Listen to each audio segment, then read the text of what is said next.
I'm here in the home of designer Shirley Meisels, who did an amazing job on renovating this house. Of course, it did not always look like this. So tell me, Shirley, what was this kitchen like when you first bought the house before you renovated?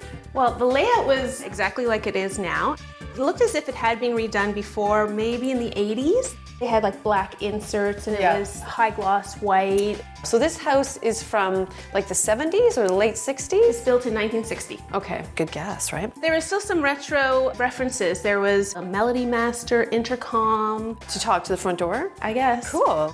One of the things I really like in here is that you created this sitting area off your kitchen. So I think the natural thing for a lot of people would just put a big table in there and make it all dining. But you did a sofa area, like for sitting and lounging, and then a smaller dining area. So why did you make that decision? Partly because we had the furniture already. Oh. But we're a hangout kind of gang. Okay. So it's a nice way for everybody to be comfortable, be together, and still kind of do their own thing. So like open family living, really? Yeah. Okay, so Shirley, tell me what was happening here when you first moved in. There was a very large black granite console table. Yeah. And it matched a huge black granite dining table. Yeah. So that matched the high gloss 80s kitchen. And there was drapery over the windows on tracks, and it was very dark. Was this always accessible, the doors to the patio? The door was in the middle, so we shifted the door over just so that you'd have an easier passage by the table in and out.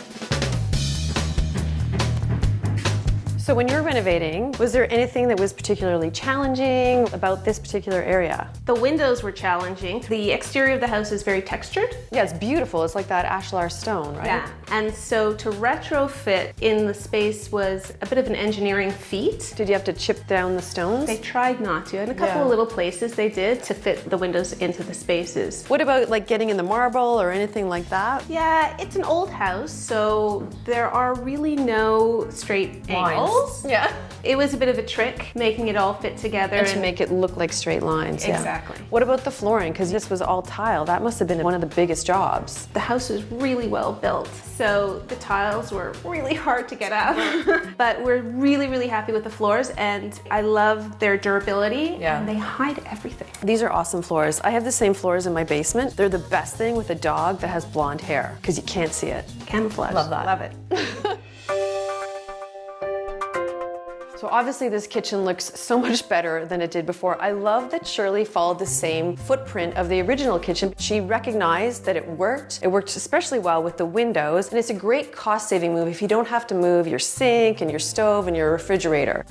I think my favorite feature is the hood. I love that it's this big black box and it feels so graphic, and it turns the stove into a big design moment and plays so beautifully off those black window frames. Again, I also like the finish on the cabinets, which has this lovely texture. So just having an all-white kitchen can be really beautiful, but having a little bit of texture just gives it a subtlety that's actually really appealing. And the slim handles are super elegant. This is an unusual move. I think a lot of people are nervous to put lamps on their counter, but look how cool it looks. It's going to create a beautiful sense of ambient lighting, especially because there's no upper cabinets here, so you need to bring it in another way. I love the portrait of the Queen because it just adds a little bit of humor in here and whimsy and a splash of red on the color there.